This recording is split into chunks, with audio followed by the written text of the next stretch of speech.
Nobody in that bank noticed the man in the worn jacket who walked in that afternoon. He was just a single father. Calloused hands, tired eyes, the kind of person the system usually overlooks. But the check he placed on the counter was worth $10 million. The manager laughed coldly. She didn't verify it, didn't ask questions, just tore the check in half, right in front of everyone.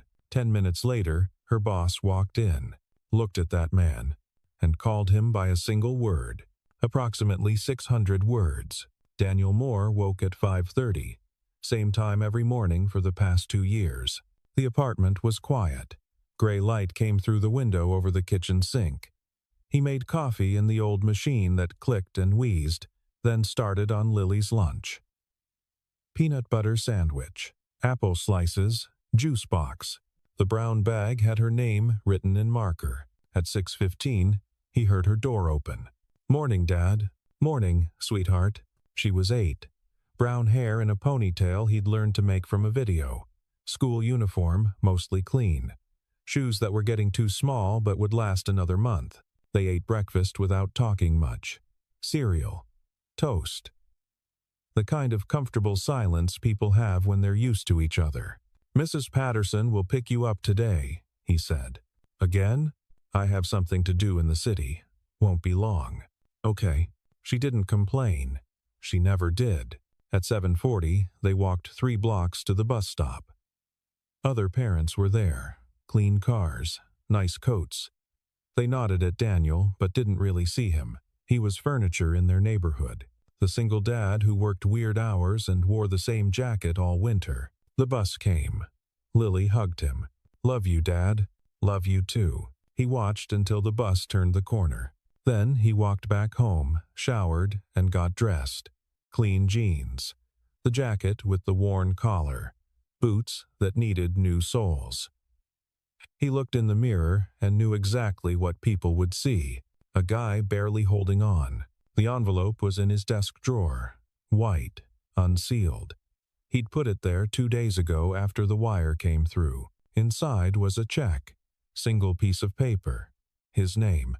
An amount that didn't look real when you wrote it out in words. $10 million. 2 years of work. Nights when Lily was asleep. Weekends when she was at her friend's house, building security software for a fund that operated in the shadows. They wanted something untraceable, unbreakable. They paid what it was worth. The check was from an escrow account. Legal, verified, real. Daniel folded the envelope and put it in his jacket pocket. He took the train into Stonebridge City. 30-minute ride. He stood the whole way, holding the rail, watching the buildings get taller through the scratched window. The city was all glass and steel. People in suits, everyone moving fast. Daniel walked slow, hands in pockets, like he had nowhere to be. Rivergate National Bank was on the corner of 5th and Grant. Big stone building, glass doors with brass handles. The kind of place that looked like it had been there forever and would be there long after everyone else was gone. Daniel stopped outside. A woman walked past him. Designer bag. Phone to her ear. She didn't look at him. A man in a business suit held the door for someone behind him. Let it close when Daniel reached for it. He caught it anyway. Walked inside. The lobby was cold. Marble floors, high ceilings. Voices echoed. There were velvet ropes making lines toward the counter. Potted plants that were too perfect to be real. A security guard near the door, arms crossed. Daniel got in line. Nobody looked at him twice. He was used to that. What he wasn't used to was having a check in his pocket that could change everything. That could mean Lily got new shoes when she needed them. That she could go to college without loans. That they could move somewhere with heat that actually worked. He just had to deposit it. Should be simple. Approximately 600 words. The line moved slow. Daniel watched the tellers behind the counter. Young. Efficient. They smiled at customers in suits, processed transactions with quick fingers on keyboards. The whole system was smooth, rehearsed. He counted 4 security cameras. The guard by the door shifted his weight every few minutes. Radio on his belt. Eyes scanning. His gaze passed over Daniel, paused, came back. Standard procedure. Daniel kept his hands visible. Ahead of him, a businessman complained about wire transfer fees. The teller apologized in a voice that didn't sound sorry. Another customer wanted to open an account. Forms were produced. Signatures required. Daniel waited. The air smelled like floor polish and recycled cold. Then he heard heels on marble. A woman crossed the lobby from a door marked Management, mid-40s. Blonde hair pulled back tight, navy suit that fit perfect. Her expression was practiced pleasant enough for people she needed to be pleasant to. Everyone else got efficiency. Her name tag said Karen Whitfield, branch manager. She scanned the lobby the way generals scan battlefields, checking everything, making sure her domain ran correctly. Her eyes landed on Daniel. Something flickered in her face. Not concern, not curiosity. Assessment. He didn't fit. Wrong clothes, wrong posture, wrong everything. She looked away, spoke briefly to a teller, glanced back at Daniel. Daniel felt it. That weight, that judgment. He'd been feeling it his whole life. The line moved. He was third now. Then second. Karen walked to the counter, whispered something to the teller who would be helping him next, a young woman with red hair and a nervous smile. The teller nodded, glanced at Daniel, nodded again. When it was Daniel's turn, the teller said, "How can I help you? I need to deposit a check." "Of course. Do you have an account with us? Then we'll need to." She stopped, looked past Daniel. "Miss Whitfield will handle this." Karen stepped to the counter. "Good afternoon." Her voice was professional, cold underneath. "I understand you're making a deposit, and you don't have an account here?" "Not yet." "I see." She looked him up and down, took her time. "We have procedures for new accounts, especially for large deposits. Security reasons, you understand." Daniel said nothing. "May I ask the amount?" He took the envelope from his pocket, set it on the counter between them. Karen picked it up, opened it, pulled out the check. Her eyes moved across it. The number, his name, the issuing bank. For 3 seconds, nothing happened. Then she looked up at him, and something changed in her face. Not surprise, not professionalism, disbelief. The ugly kind. "This is a joke," she said. "Sir, this." She held the check up like evidence. "This is $10 million, and you're trying to deposit it here." People nearby were starting to notice. The businessmen who'd complained about fees. An older couple waiting in line. They sensed something happening. Karen's voice got louder. "Not much, just enough. Where did you get this?" "I earned it." "Doing what?" "That's not really. I think it's very relevant." She looked at the check again. "This is issued from an escrow account I've never heard of, for an amount that frankly doesn't match your appearance." The silence in that moment was specific. Daniel heard it clearly. So did everyone else in the lobby. Approximately 600 words. Daniel kept his voice level. "I can provide documentation. The wire transfer receipt, contract details, whatever you need. I'm sure you can." Karen set the check down on the counter, smoothed it with her palm. "But let's be honest. People who have $10 million don't walk into banks looking like, well," she didn't finish the sentence. Didn't need to. The businessman stepped closer, watching. The older couple pretended not to stare, but didn't move from their spot in line. The security guard's hand moved closer to his radio. "Is there a problem?" Daniel asked. "I'm not sure yet."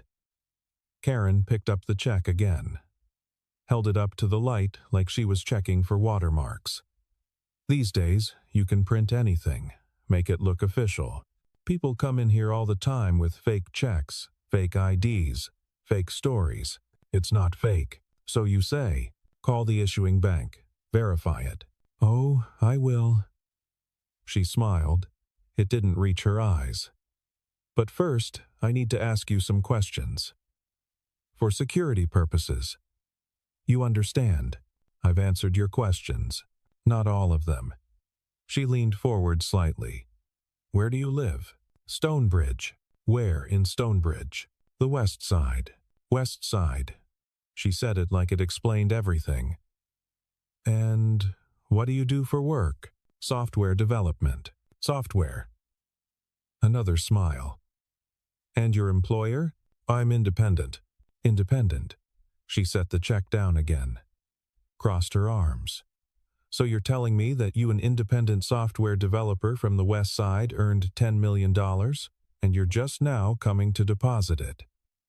And you don't have a bank account, and you're wearing... She stopped. Looked at his jacket. That.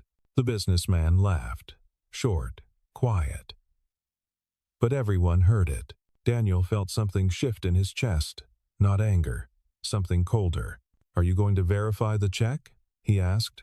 I'm going to do my due diligence. Then do it. Don't tell me how to do my job, sir. The word sir sounded like an insult. Karen picked up her phone. Dialed a number. Yes, this is Karen Whitfield at Rivergate National, Stonebridge branch. Pause. I need to verify a check. Escrow account. She read off the account number. Amount is $10 million. She listened. Daniel watched her face. I see. And the account is active? Pause. No, I'm asking because the individual presenting it is atypical. Pause. Yes, I understand security protocols. That's exactly why I'm calling. She hung up. The account exists, she said. Then there's no problem. The account exists, she repeated. But they can't verify this specific check without additional information. The account holder would need to confirm the transaction directly. I have the contract. Anyone can forge a contract. Then call them back. Have them contact the account holder. That could take days, so I'll wait. Karen looked at him. Really, looked. Not at his clothes or his hands or his shoes. At him, and whatever she saw made her decision. I can't accept this check, she said. Why not? Because I have reason to believe it's fraudulent. The lobby went quiet. Daniel felt it. That moment when the air changes. When everything tips. It's not fraudulent, he said. I disagree. Then let me speak to your supervisor. I am the supervisor. Your regional manager. Whoever you answer to. I don't need to involve anyone else. She picked up the check. Held it between both hands. I'm rejecting this transaction. Company policy. Section 12, subsection 4.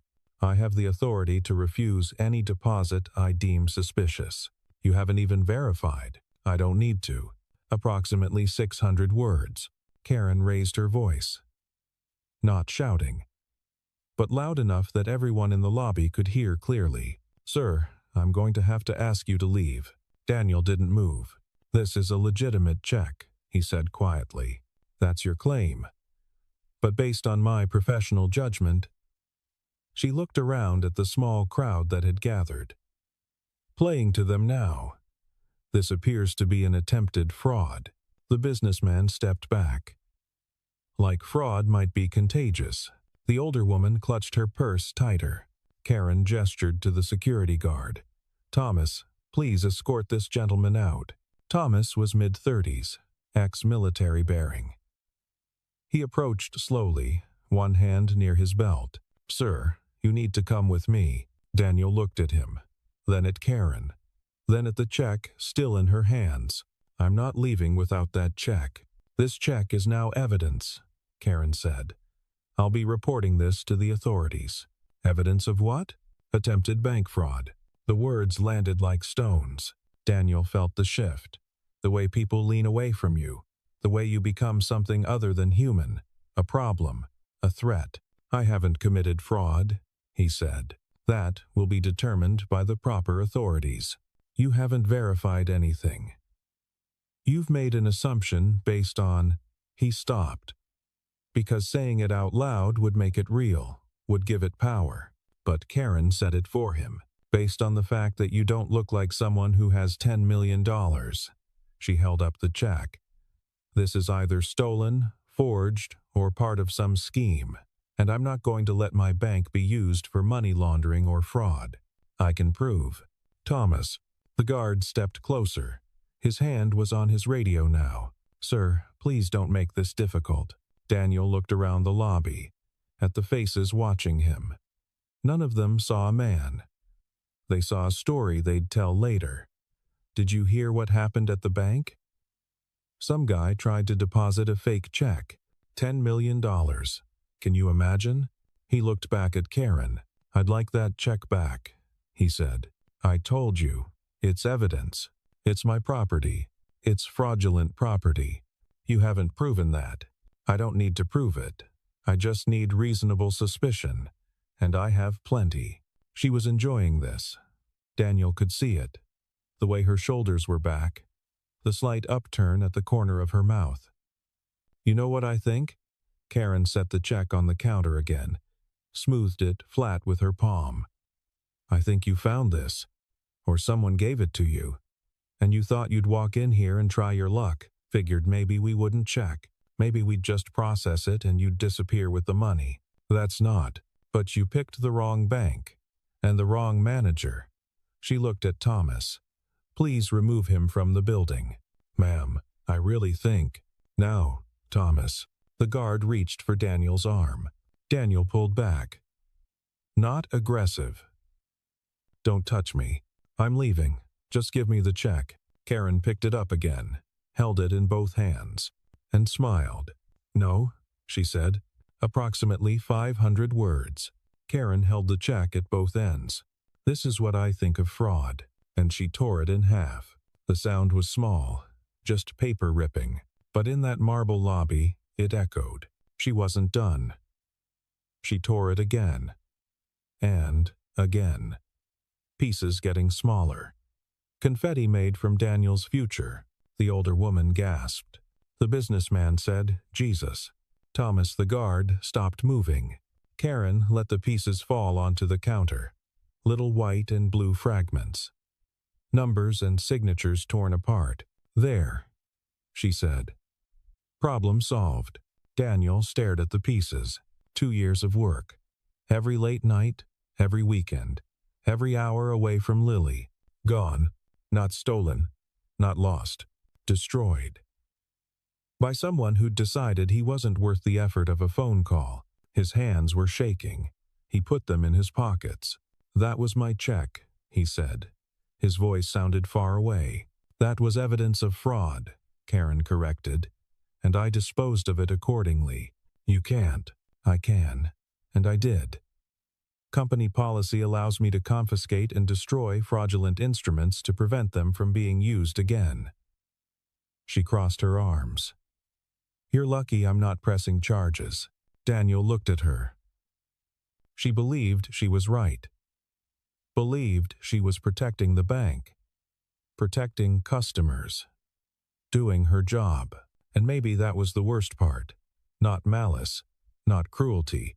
Just absolute certainty that she knew what she was looking at. I earned that money, he said quietly. I'm sure you believe that. I can prove it. With what? More fake documents? He didn't answer. Because what could he say? That he'd worked for 2 years, building unhackable security for people who didn't officially exist? That the contract was real but would never hold up in court because both parties wanted deniability? That he was exactly what he looked like, a guy barely getting by until 3 days ago when the wire cleared and changed everything? Nobody would believe that. Karen certainly didn't. Thomas, please escort him out. This time, Daniel didn't resist. He looked at the pieces of the check one more time, memorized what he could see. Account numbers, fragments of his name. Then he turned and walked toward the door. The crowd parted. Nobody met his eyes. He pushed through the brass-handled door and stepped into the afternoon sunlight. Behind him, he heard Karen's voice. Everyone can return to their transactions. Sorry for the disruption. We take fraud very seriously here at Rivergate National. The door closed. Daniel stood on the sidewalk. People walked past. Cars drove by. The city kept moving like nothing had happened. He reached into his pocket, pulled out his phone, opened his banking app.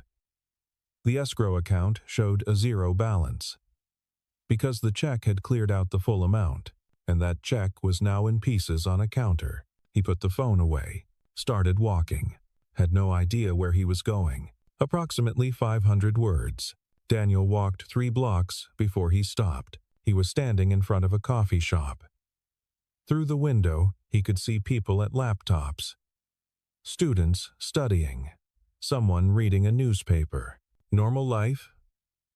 Normal problems. He kept walking. The west side was 40 minutes by train. He'd have to pick up Lily at 6. Mrs. Patterson would understand if he was late, but he didn't want to be. Lily worried when things changed unexpectedly. His phone buzzed. Text from Mrs. Patterson. Lily's fine. Making cookies. Take your time. He typed back, thanks. Be there by 6. Another buzz. This one made his chest tight. Electric bill. Overdue notice. $53. Not the end of the world. But it used to be. A month ago, $53 meant choosing between heat and groceries. Now, or what should have been now, $53 was nothing. The check would have cleared in 2 days. Money would hit his account. Real money. The kind that erases every small panic. But the check was gone. Daniel sat down on a bench. Bus stop. Nobody else waiting. He thought about going back, demanding they pay for the destroyed check. But what would that accomplish? Karen was certain she was right. She'd destroyed what she believed was fraud. The bank would back her. He'd need lawyers. Documentation. Months of fighting.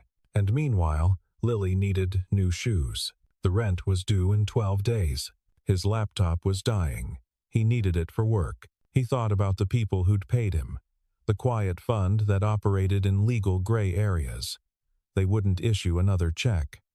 The contract was complete. Payment delivered. What happened after that was his problem. He could call them. Explain.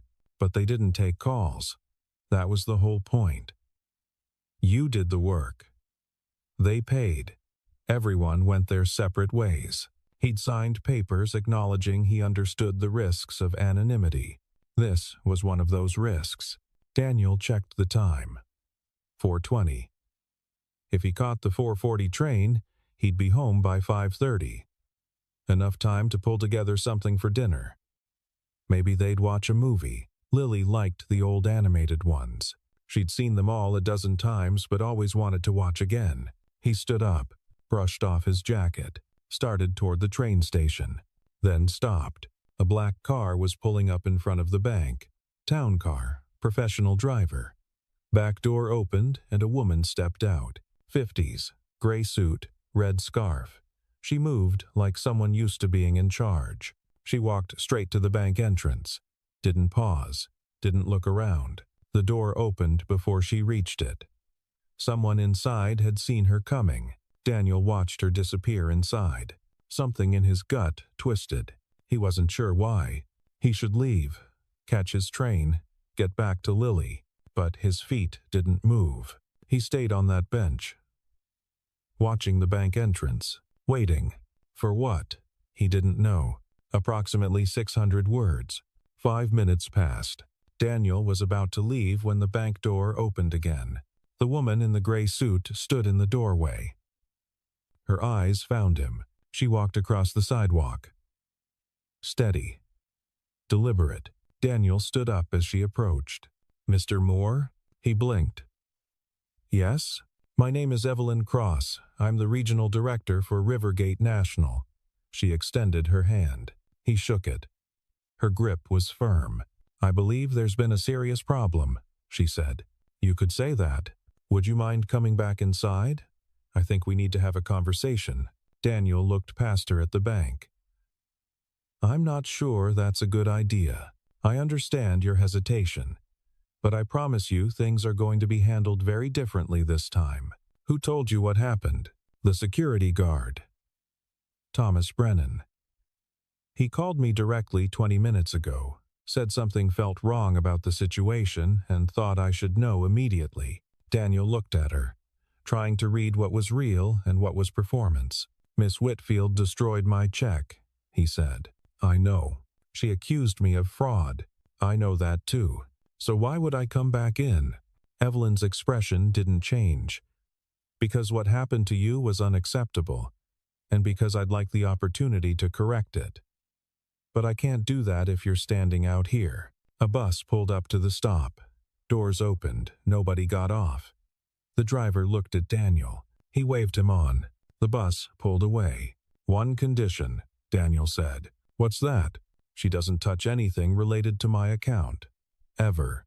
That won't be a problem. Why not? Because as of about 3 minutes ago, Miss Whitfield no longer works at Rivergate National. The words hung in the air. Daniel studied Evelyn's face. She wasn't gloating, wasn't apologizing, just stating a fact. You fired her. I began termination proceedings. They'll be completed within the hour. Because of what she did to me? Because of what she did to a customer. Because she violated about 6 different protocols. Because she destroyed property that wasn't hers to destroy. And because Evelyn's voice got quieter, she made assumptions based on appearance rather than facts. That's not how we operate. Or at least, that's not how we're supposed to operate. Daniel looked back at the bank building. Through the glass doors, he could see people moving around inside. Business, as usual. Is she still in there? She's in my office. With HR on speakerphone. Does she know why you're out here? What did she say? Evelyn smiled. It was cold. That there must be some mistake. That I don't understand what happened. That she was protecting the bank. She really believes she was right. Most people do. Evelyn gestured toward the bank. Will you come back in? I can't fix what she broke if you don't. Daniel thought about Lily. About getting home. About moving on and forgetting this whole thing. But he thought about the way Karen had looked at him. The way she'd torn up that check. The certainty in her face. And he thought about the next person who'd walk in looking wrong. Sounding wrong. Being wrong by someone else's standards. Okay, he said. They walked back to the bank together. This time, when Daniel pushed through the door, people noticed. Approximately 800 words. The lobby had more people now. End of the workday. Lines at every teller window. Conversation stopped when Daniel walked in beside Evelyn Cross. The businessman was still there. So was the older couple. They recognized him immediately. Karen was standing near the management office, red-faced. A man in a cheap suit beside her HR, probably. She saw Daniel and something flickered across her face. Not fear, not guilt, anger. Evelyn walked straight to her. Miss Whitfield. I believe you know Mr. Moore. Karen's jaw was tight. I've already explained. You'll have your turn to speak. Right now, I need you to listen. Evelyn's voice carried, not loud, but clear. Everyone in the lobby could hear. Mr. Moore came into this bank approximately 45 minutes ago. Is that correct? And he presented a check for deposit. A fraudulent check. I didn't ask you to characterize it. I asked you to confirm he presented a check. Karen's hands were fists. Yes, and what did you do with that check? I confiscated it. As is my right under. You destroyed it. Silence. Karen's mouth opened. Closed. You tore up a customer's check, Evelyn continued, without verifying its authenticity, without conducting any actual investigation. You made a judgment based on, and correct me if I'm wrong, Mr. Moore's appearance. I called the issuing bank. You called and confirmed the account exists. Then you decided that wasn't enough. Why? Because Karen looked around. At the crowd. At Daniel. Because it didn't make sense. Look at him. He's wearing a jacket with holes in it. His boots are falling apart, and he's trying to deposit $10 million. That's not normal. That's suspicious. So you assumed fraud. I made a professional judgment. Based on what? His clothes? where he lives. The fact that he doesn't look like your idea of wealth? Karen's face was scarlet. I was protecting the bank. You were protecting your assumptions. Evelyn turned to Daniel. Mr. Moore, would you mind explaining what you do for work? Daniel's voice was quiet. I'm a software developer. Security systems. And the check Miss Whitfield destroyed? Payment for a 2-year contract. I built custom security architecture for a private investment fund. Can you verify that? Daniel pulled out his phone, opened his email, showed Evelyn the wire transfer notification, the contract summary, the completion certificate. Evelyn took the phone, studied it, handed it to the HR rep. He read it. His face went pale. This is legitimate, he said. Karen grabbed for the phone. The HR rep pulled it back. That could be faked, she said. Anyone can mock up an email. Evelyn held up her hand. Thomas, could you come here, please? The security guard approached. You were present during this entire interaction, correct? Yes, ma'am. In your professional judgment, did Mr. Moore behave in any way that suggested fraud, aggression, deception? Thomas looked at Daniel, then at Karen. No, ma'am. He was calm, cooperative, answered questions. Didn't raise his voice even when Miss Whitfield got hostile. Karen's mouth fell open. Hostile? I was never. You called me a criminal, Daniel said quietly, in front of everyone here. You destroyed my property. You had security try to force me out. That feels pretty hostile. The businessman shifted uncomfortably. The older woman looked away. Evelyn picked up the pieces of the check from the counter. They were still there, scattered, torn. This check, she said, holding up the pieces, represented 2 years of Mr. Moore's work, 2 years of supporting his daughter, building a future, and you destroyed it because he didn't look right to you. I was following protocol. No, you were following prejudice. There's a difference. Evelyn set the pieces down. Mr. Moore could have been wearing a suit, could have driven up in a nice car, could have had all the markers of wealth you expected to see, and you would have processed that check without a second thought. That's not. It is. And we both know it. Karen's face crumpled. Not with remorse. With fury. You don't understand. People come in here every day trying to scam us. Every day. And 99 times out of 100, when someone like him walks in with something that big, it's fake. Someone like him, Evelyn repeated. Someone who's poor. Someone from the West Side. Someone who looks like they haven't had a decent meal in weeks. The words came out like weapons. Daniel felt them land. But they didn't hurt anymore. Because everyone in that lobby heard what he'd heard from the start. The truth behind the professional courtesy. Approximately 500 words. Evelyn's expression didn't change. Thank you for clarifying, she said. That makes this much easier. She turned to the HR rep. Final termination. Effective immediately. Cause. Destruction of customer property. Violation of verification protocols. Discrimination. And gross misconduct. The HR rep nodded. Started typing on his tablet. Karen's face went white. You can't. I can. And I am. I have rights. Union protection, which will be explained to you in detail. Right now, I need your employee badge. Your keys, your access cards. This is insane. I was doing my job. Your job was to serve customers, not judge them. Evelyn held out her hand. Badge, now. Karen stared at her. For a moment, Daniel thought she might refuse. Might make a scene, but she reached into her jacket, pulled out a lanyard with her ID badge, slapped it into Evelyn's palm. The keys came next, then a security card. Your personal items will be packed and delivered to your home address, Evelyn said. You're not to return to this building. Any questions about severance or final pay should be directed to HR. I gave 12 years to this bank, and in one afternoon, you threw away every bit of goodwill you'd built." Evelyn gestured to the door. "Thomas will escort you out." Karen looked around the lobby, at the customers watching, at the tellers pretending not to stare. Her eyes landed on Daniel. "I hope you're happy," she said. "I'm not," Daniel replied. "I just wanted to deposit a check." Something in his voice must have hit her, because her expression changed. Just for a second. A flicker of something that might have been understanding. But then it was gone. Thomas touched her elbow gently. "Ma'am, this way."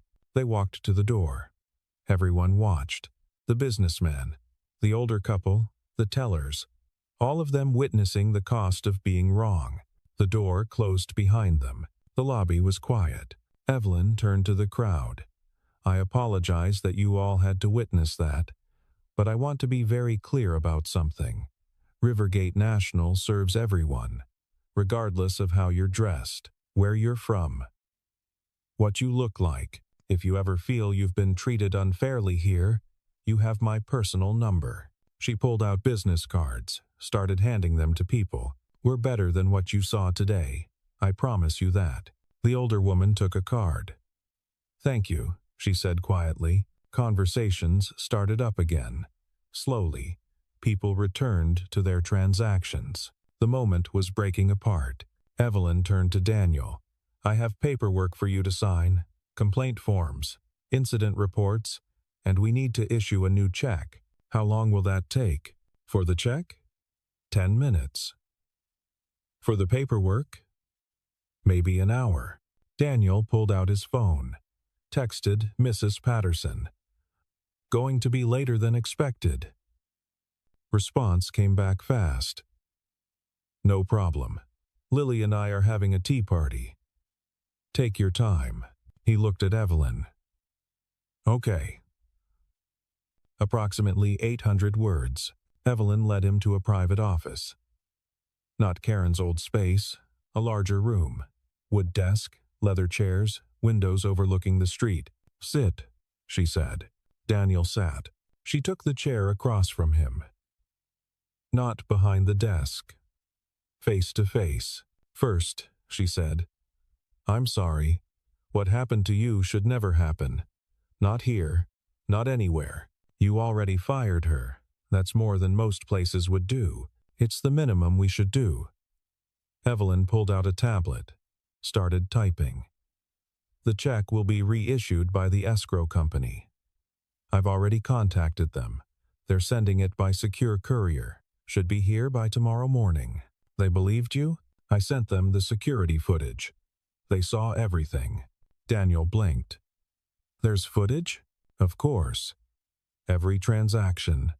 Every interaction." She showed him the tablet. Video playing silently. Him approaching the counter. Karen's face. The check being torn. It looked worse on video. More deliberate. "Can I get a copy of that?" he asked. "Already done. It'll be emailed to you within the hour. For your records. In case I want to sue." "That's your right. The bank won't fight it. We'll settle fairly if you choose to pursue legal action." Daniel watched the silent video play. Karen's hands tearing the check. His own face, blank, tired. "I don't want to sue," he said. Evelyn looked up.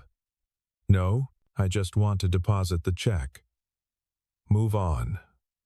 Forget this happened. That's generous of you. It's practical. Lawsuits take time.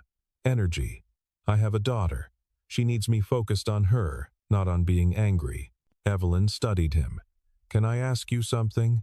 "Sure. Why didn't you fight back? When she was accusing you. When she destroyed the check, you just stood there." Daniel was quiet for a moment. "Because they'd already decided who I was," he said finally. "Karen. The people in line. Everyone. They saw what I looked like and made their assumptions. Nothing I said was going to change that. But you were right. Doesn't matter. When people decide you're something, you become that thing to them. You can argue, you can prove them wrong, But in that moment, you're still what they think you are. That's a hard way to live. It's the way most people live. We just don't talk about it. Evelyn set down her tablet. For what it's worth, you shouldn't have to live that way. Not in my bank. Your bank, Daniel said. Not everyone's. Then I'll work to change that. She pulled out forms, official bank documents, incident reports. He signed where she indicated. Read everything first. Took his time. When they were done, she brought in a manager from another branch. A man in his 60s, kind eyes, gentle voice. Mr. Moore, I'll personally handle your account setup. New customer intake. And when your check arrives tomorrow, I'll process it myself. Here's my direct number. He handed Daniel a card. Call me if you have any concerns, any questions, anything. Daniel took the card. Thank you. It's my pleasure, sir. That word again. Sir, but this time it sounded different. Felt different, like it was meant. The paperwork was done by 6:45. Daniel declined the offer of a car service. Said he'd take the train. Evelyn walked him to the door. I mean it, she said. If you change your mind about legal action, call me. The bank's lawyers will work with you, not against you. I appreciate that. And Mr. Moore? I'm sorry you had to teach us this lesson. You shouldn't have had to. He looked at her. Just make sure the next person who walks in looking like me doesn't have to teach it again. I will. Daniel stepped out into the evening air. The city was darker now, streetlights on, people heading home from work. He caught the 7:15 train, stood the whole way, watched the city disappear behind him. His phone buzzed. Text from Lily. Mrs. Patterson says you're on your way. We saved you cookies. He smiled, typed back, can't wait. Love you too, Dad. The train rocked gently. Daniel closed his eyes. He thought about the check, about the money that would be in his account tomorrow, about everything it meant. New shoes for Lily. Better apartment. Heat, that worked, but also something else. Proof that he was worth what he'd earned, that the system could work, that sometimes, not always, but sometimes people saw their mistakes and fixed them. Karen would land on her feet. People like her always did, but maybe she'd remember. Maybe next time she'd pause before making assumptions. Maybe. The train pulled into his station. Daniel got off, walked the 3 blocks home. Mrs. Patterson met him at the door, Lily behind her. Face covered in cookie crumbs. She crashed into him. He picked her up. She was getting too big for this, but he did it anyway. Hey, sweetheart, we made chocolate chip. Your favorite. Best news I've heard all day. Mrs. Patterson gathered her things. Daniel thanked her, paid her for the extra hours. She refused. He insisted. When she left, it was just him and Lily. How was your day? She asked. Complicated, he said. But it got better. Good. She handed him a cookie. These make everything better. He bit into it. Warm. Slightly burnt on the edges. Perfect. You're right, he said. They sat on the couch, half-watched a movie. Lily fell asleep against his shoulder before it was over.